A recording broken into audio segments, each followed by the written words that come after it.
Okay, there, viewer, we appreciate you for joining us today on Aneke television. It's time for your favorite program, which we call The Arena, where we meet to take on burning topical issues and matters that shape the society, which faces us as a people. Yes, on The Arena, we host guests, analysts, resource persons who offer their thoughts on issues and matters facing us in the society, all geared towards providing solution on the way forward so that we could engender a better society for every one of us. My name is Chris Anigbo. Thanking you for your time with us. Yes, it's no longer news that the Nigerian Bar Association Annual General Conference, which held in Enugu, has come and is gone.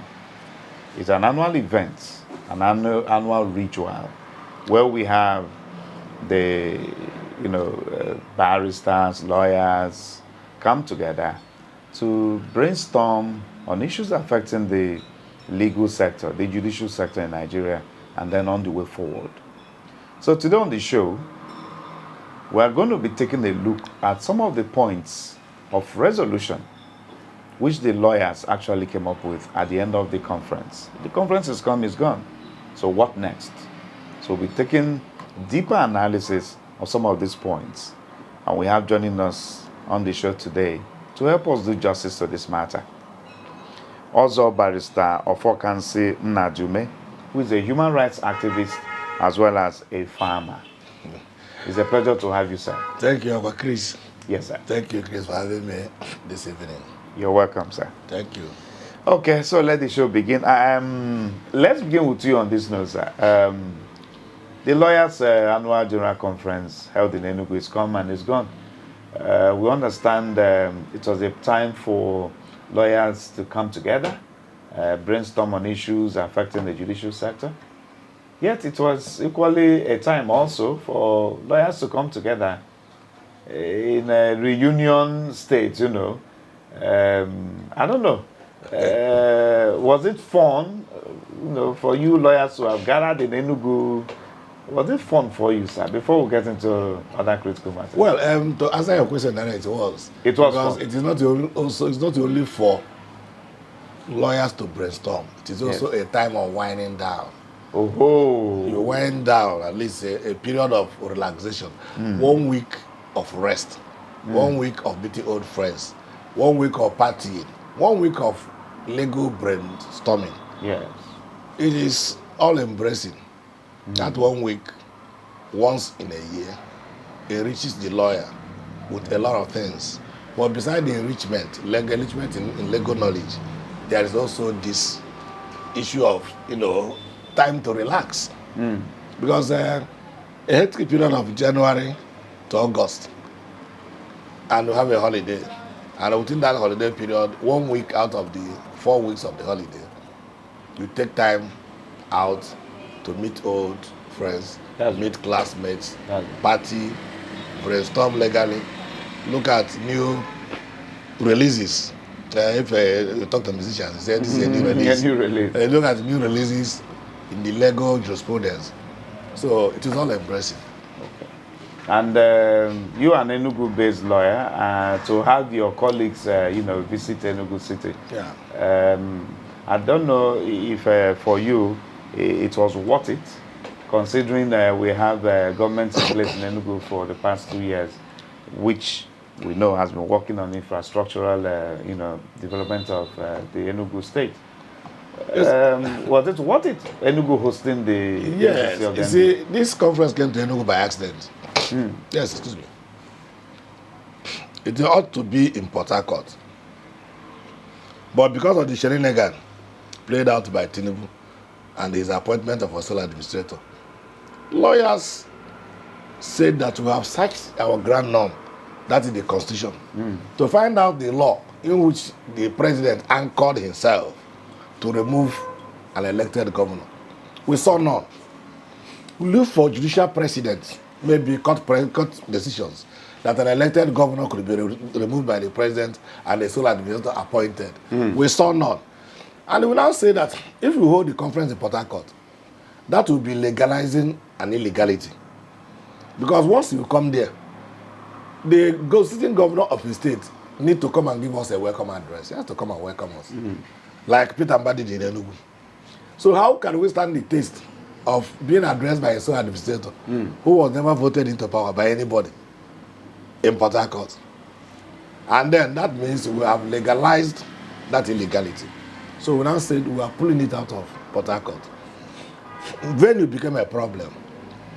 Other venues were trumped up. The usual etymological, historical, cultural venues has ever been Port Harcourt, Lagos, and Abuja.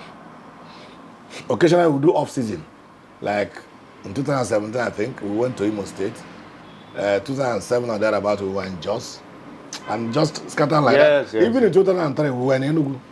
Okay.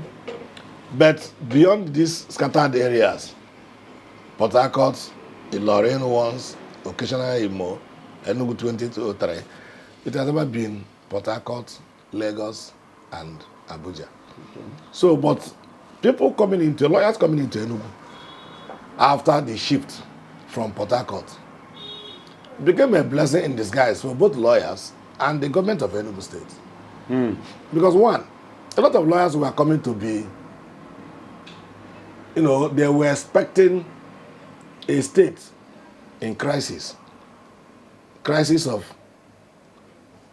herdsmen, farmers clash, crisis of Boko Haram, crisis of separatist groups like the IPOB or whatever the name they call it. And then they expect kidnapping, because this is what they read from social media on daily basis. So many were afraid to come to Enugu.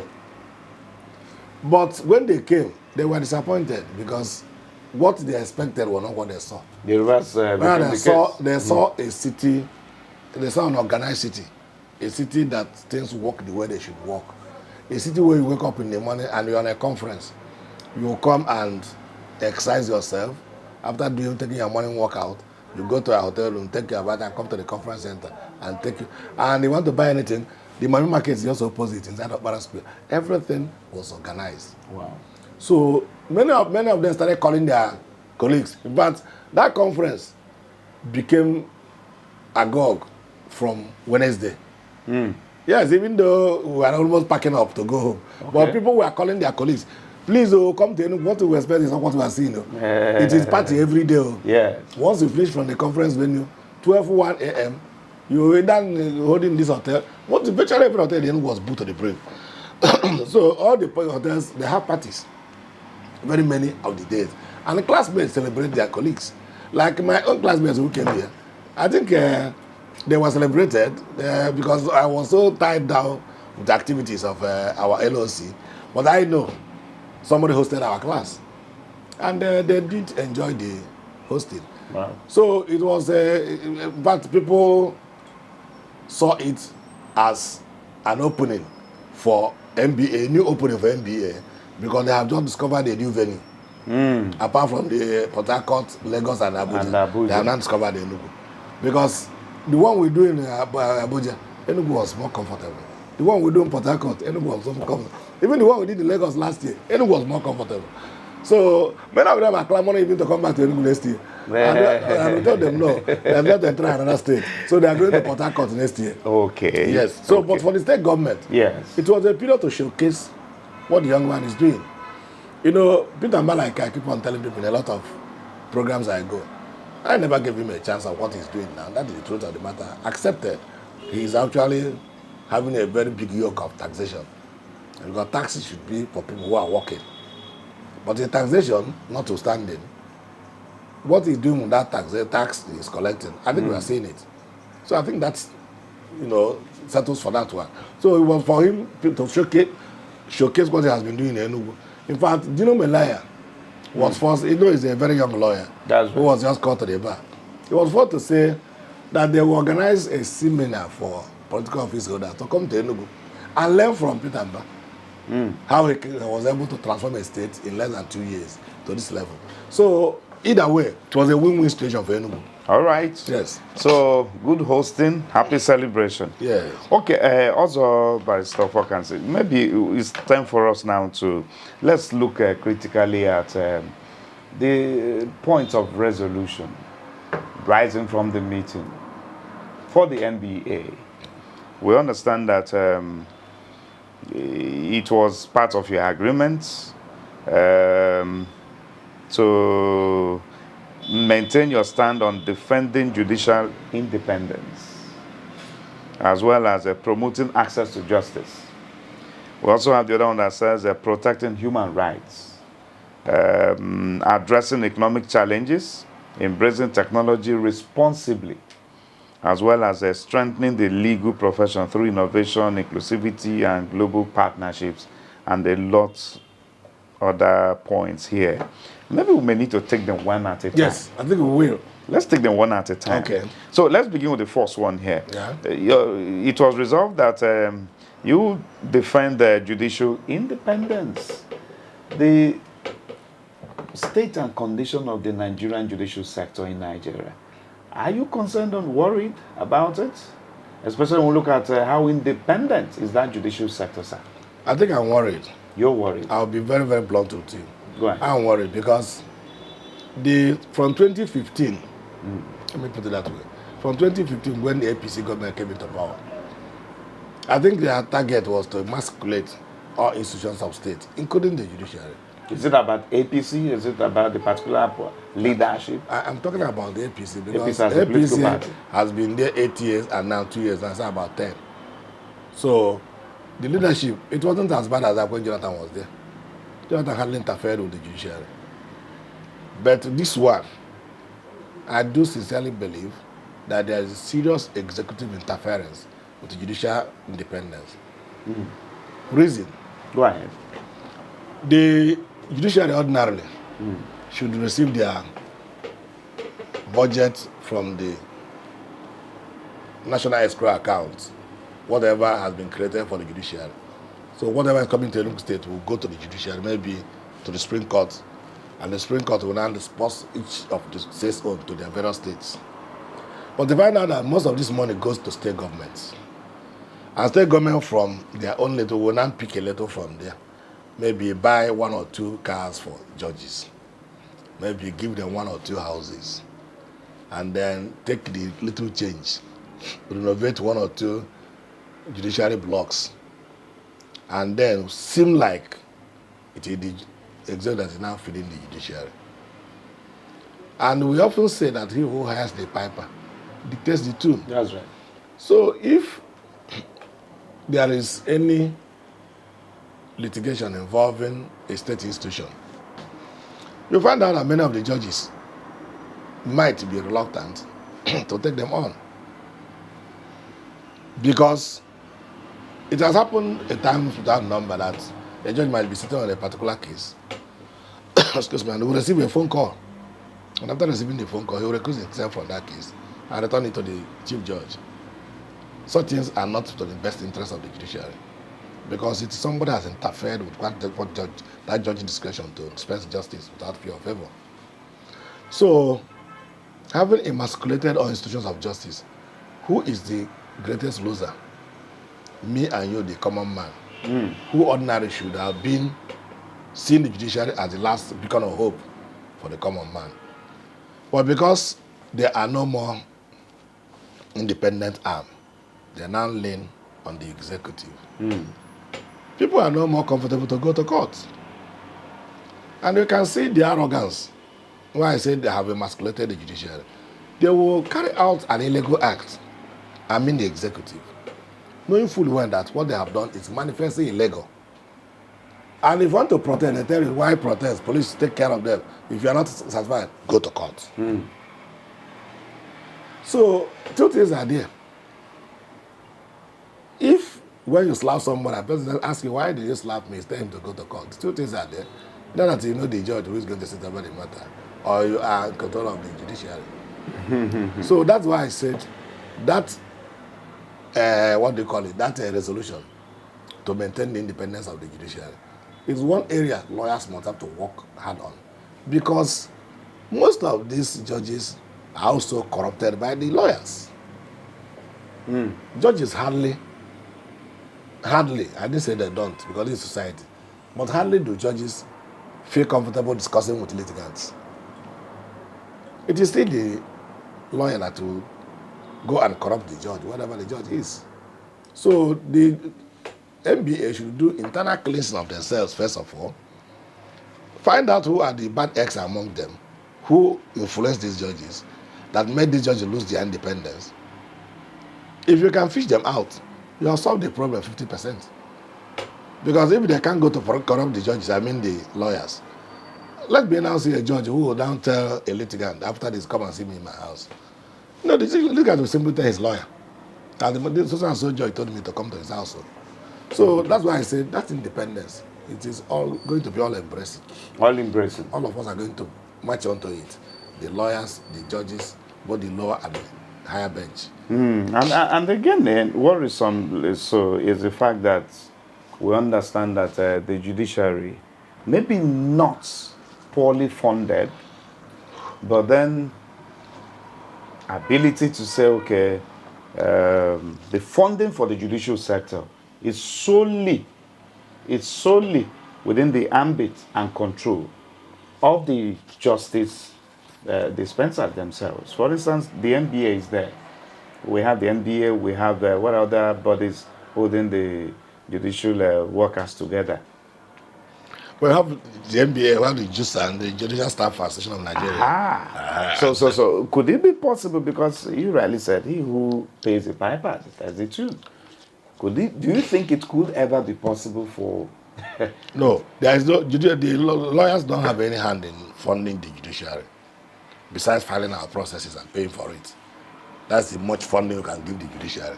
If you want to file a case in court, you pay for the case you are filing. That's the much you can give the judiciary as per funding. But besides that, there's no business of the lawyer funding the judiciary. No the judiciary should fund itself.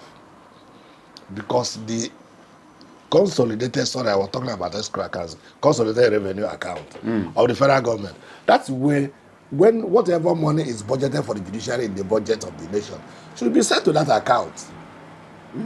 So that the judiciary of every state should draw their own from there and then account for it to the Accountant General of the Federation or the Accountant General of the Supreme Court.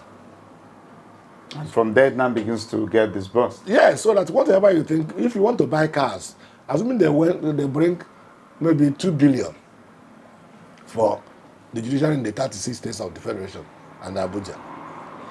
And the Enugu state will get their own 2 billion direct to the judiciary account. Even the strike that you send go from time to time because they are not being paid this or paid that. If their money comes from the consolidated revenue account, the judiciary can also as well pay them without the cost of the executive going to beg cap in hand, telling the judiciary and the executive to pay. And again, there are also state creation of courts, like magistrate courts and customary courts. The states created those ones. They should also do what? Move it as part of the federal creation, because judges are paid from the consolidated, their salaries come from there. Okay. But why shouldn't the salary of the judicial officers other than judges come from that same place? All right. Because of that independence we're talking about. Okay, still more on that judicial independence, because a whole lot lies on it. Yeah. Even with the appointment of the judges at the state level by the governors, even at the federal level by Mr. President. But then all of that. We want to quickly go on this short break. When we return, we'll look at some other points that actually the lawyers actually came up with at the just concluded NBA Annual General Conference in Enugu. Please stay with us. We're not done. Welcome to Aneke TV, the heartbeat of culture, truth, and innovation. From breaking news to inspiring documentaries, from grassroots traditions, mysteries of life to global perspectives, we'll tell your stories. We amplify your voice and your vision. With every screen we light up, we connect, inform, and empower. It's more than a television. This is Aneke TV. We move with the world. All right, good to have you return with us to the program. It is The Arena, and we still have also Barrister Ofokansi Nadume speaking to us about 1 or 2 points of resolution reached at the just concluded NBA Nigerians conference held in Enugu just the other day. I wouldn't know. Let's go to one or two other points also. Yeah. Promoting access to justice. What does this entail? Well, that's why we created the what do you call it? The access to justice. It implies making the common man. That's what the one called public interest litigation. Okay. The common man who has no money accessing justice. Is that possible? It is. It is. Let me tell you what the step they have taken to that. That's why I'm actually taking a step because they have created that public interest litigation department in virtually all the states of the federation now. I think they'll have a separate office, like the NBA will have it, but they might attach themselves to the Minister of Justice for the interim, and they're going to be manned by copper lawyers. You know, copper lawyers is a continuum. This set is going, another set is coming. That's right. In batches. So, that being the case, you don't say again that you cannot pay for a lawyer service and not somebody should intimidate you. No. It's no more done. So that's that one big achievement of Afamo, that's the new president, is one of the biggest achievements, this public interest litigation. Because that has been the primary duty of some of us who were in the human rights desk. But as the days break, the human rights desk keep turning down because many people want money. Nobody wants to tackle the issue of human rights, you know, because most human rights matters are pro bono. Great amount of them, you stake out your neck, nobody pays you for it, and at the end of the day, their reward is that, oh, this man is a human rights activist. So a lot of lawyers shy away from that and then go into their practice, make their money, and be comfortable. So we now said, no, we shall create public interest litigation department in all the 36 states and Abuja, which is already in the offing. It has never been there, but it was moribund because my cow, who was the past president, didn't avert his mind so much to it. Because he didn't avert his mind so much, that was why the thing was moribund. Okay. But this present president, Afamo Osigwe, has actually taken it up. And if that succeeds, that will also make the job of some other activists who are not lawyers easier for them. Like a very dark man is now doing the job of public interest litigation lawyer. So he will now see lawyers to back him up. Support, but it's not the lawyers of the type. I'm talking about lawyers who are genuinely committed to human rights activism. Yes. So that one is a genuine resolution and it is already being tackled. Wow, that would be a very wonderful news. So don't say once that office is created, there will be we run programs like this to tell people, sensitize people where it is, so that people can now go there. If you have to make your complaints to them. I must have to tell you that it will be welcomed by the society because we understand that judiciary is the last hope of the common man. Common man. Everybody should have access to justice. Yes, you don't get scared away by money. Okay, for time's sake, we need to run protecting human rights. You are a human rights activist. I have actually joined the public interest with the human rights. Right. But then there is also the National Human Rights office that is already in Enugu here. There is one. And those of us who supplement the efforts do it from the comfort of our chambers. But activism is not an easy task. Sometimes you stick your head. I've gone to police detention because of human rights activism. Not because of an offense I committed, but because I was trying to protect my client. That was when SARS was, when they came newly. Their word was like law. After I told them, you don't do that. You don't bring somebody and ask him, do you know Koka for who I arrested for being an armed robbery suspect, and he tells you yes, you fire him on the leg. No, you don't do that. Before you fire anybody, everybody you have arrested is already a prisoner of war. You don't arrest, you don't start shooting him anymore. Take him to court. And the OC then felt I was intruding in his matters. Yeah, what they tell you, at least for a full day. So I slept in police. But that is neither here nor there. Well, it strengthened me up, but it gave me more gusto to do what I'm doing now. Because if I had not done that, that's why I say many people should be able, if you want to do human rights activism, if you want to do activism in legal practice, you must be ready to sacrifice your comfort zone. This is my bag here. All my BP drugs are there. If police comes here and tells you you're under arrest, and then so be it. Can you allow me to pick my bag? If you allow me to pick my bag, I follow them. Because that's the only thing police can do to you, detain you and still release you. Police cannot send you to jail. If they bring you to court, better for you. After their own, you say your own. And the judge who is listening to both of you will know who is telling the facts of the matter.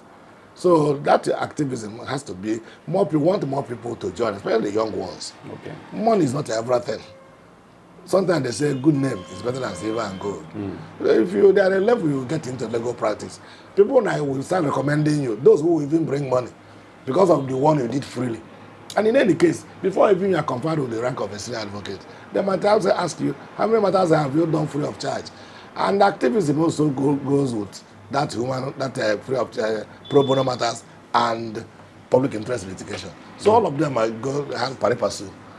So that issue of fundamental rights of human beings, it is there for us to fight it.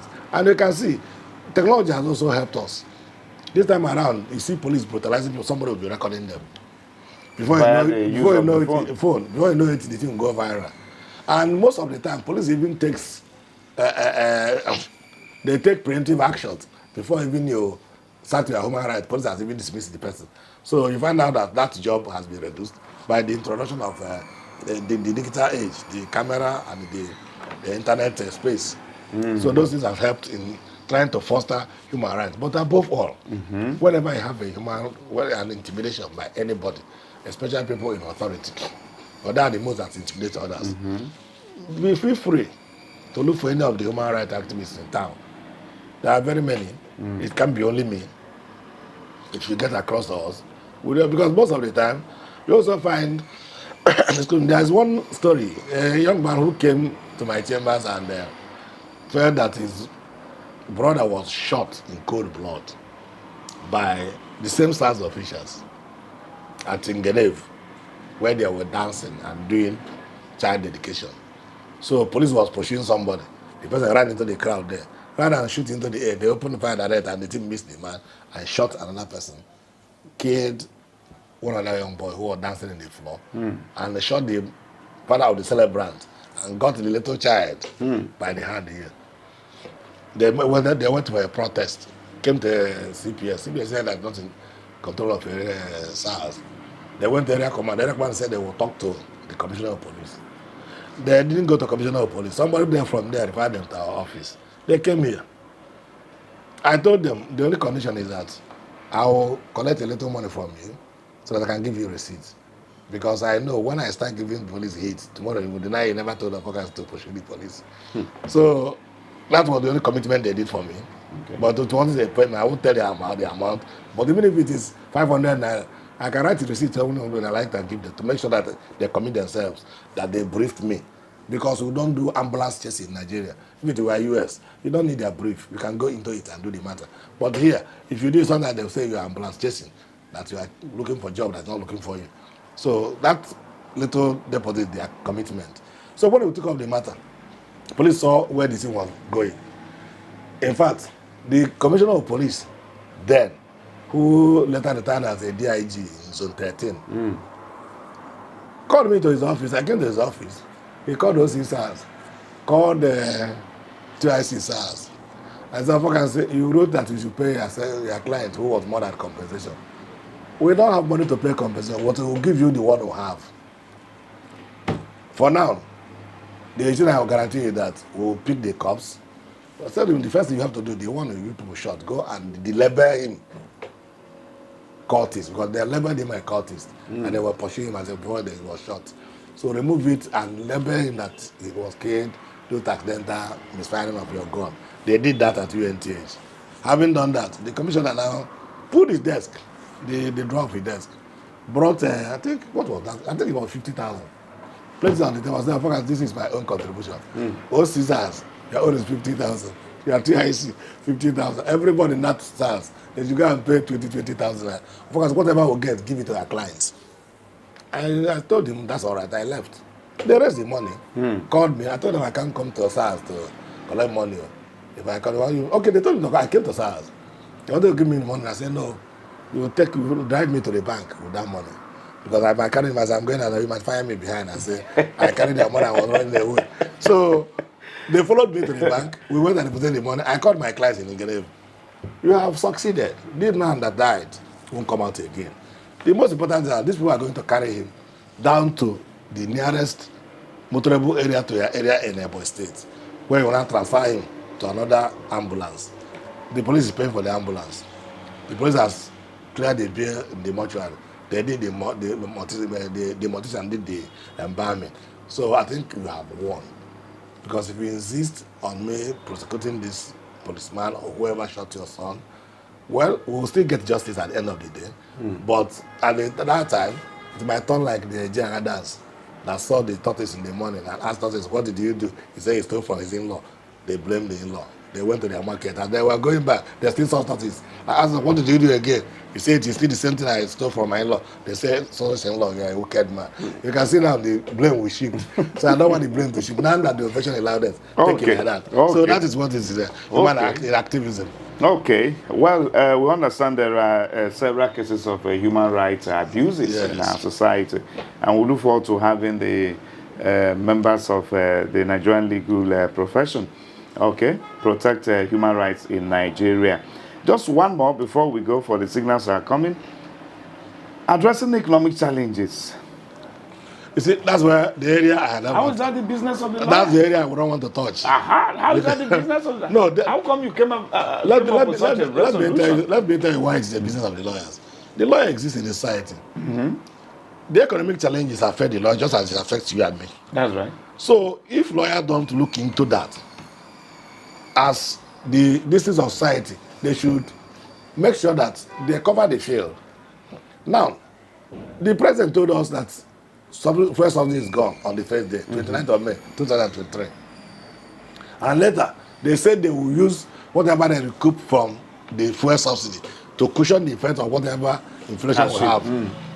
And it might even bother in paying back some of the loans. Now, they removed the fuel subsidy. They are still borrowing money. The one they borrowed, what did they do with it? Nobody knows. Is that subject to litigation? I'm coming. Go on. The one they borrowed, they don't know what they have done with it. Now, the directives of principles of state policy in the constitution is non-justiciable. Because if it is justiciable, we could have had a point. But let us now make it as a people whose voice can be heard in every aspect of life. Because we are also members of the society where this economic crunch is hitting hard. The president has not done anything to encourage local industries, just like many of his governors. You find out that such a thing is telling on the people, and the president is not concerned. And this economic doldrum has fueled a lot of things, including insecurity. You can now see people kill at will. You kidnap somebody, if you're not coming to pay ransom, you kill the person. If you cannot take it, you roast the meat of the person and start eating. You will see a lot of things happening in Nigeria. And these things boil down to this economic quagmire, which we find ourselves, which is as a result of bad governance. Nobody is making any effort. Naira has a free flow, a free fall. From 400 and something when Buhari handed over 2 years ago. We know all of that. To almost getting to 1,000 plus, almost getting to 2,000. It's shortly around 1,005, 1,000. You go to a little bukateria around to buy common mama put, they tell you 3,000 naira. When in the actual sense of the word, when I was an auxiliary teacher in 1981, after I left secondary school in 1980, June 17th, when results came out, I made a good grade. Was made grade 1 or grade 2. You will now start teaching also in government secondary school. My salary then was 125 naira a month. Okay, back to focus. The question now is, we still want to understand, how does the Nigerian lawyers want to address the economic challenge? That's what I said. We want to address it because we exist in society. We want to tell the president that the borrowing is for consumption, not for production. Not for production. And that it shouldn't be so. We want to tell the president that he has no need for a new presidential jet when there are two that are grounded and nobody is using them. We need to tell the president that part of the economic world go wrong is his policy, which he announces before even planning for it. That's the concern of the NPA. We need to tell the president all these things. Okay. All right, thank you very much. The signals have come from the producer that we need to round up, but then we appeal to the members of Nigerian Bar Association for them to understand that the bar must not only regulate the profession, but also shape national discourse, protect the vulnerable, and inspire public confidence. National discourse. That's why this economic something came in. Aha, okay. So, and then again, inspire public confidence so that the populace could have, confidence restored again. No, that one is our own internal restructuring, which we have started. Okay. We need that internal restructuring to restore our public confidence, because the public has lost confidence in the judiciary. That's true. They have also lost confidence in the law. There's not even no difference between a lawyer and a judge.